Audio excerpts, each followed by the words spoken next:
I don't like bad customer service. I really don't like, especially if you are charging a lot. Yani uki overcharge, over deliver.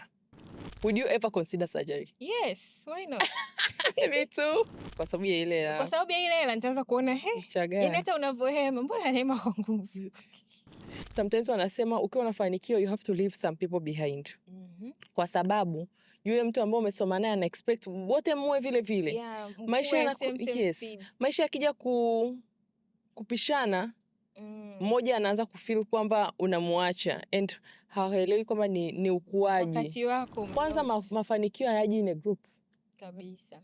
Very few people inakuja in a group, unakutana na ndugu au marafiki wenye same alignment na wana roho nzuri pamoja, kwa sababu mmoja anaweza katapeli. Binti unaitoangalia just yani huko nje hamna cha maana, umeshakaa chuo peke yako. Unajua kwa sababu at that age hata kama umepata kazi unaishi Dar sehemu ya karibu, just stay home. It's a good time to invest na ku save your money.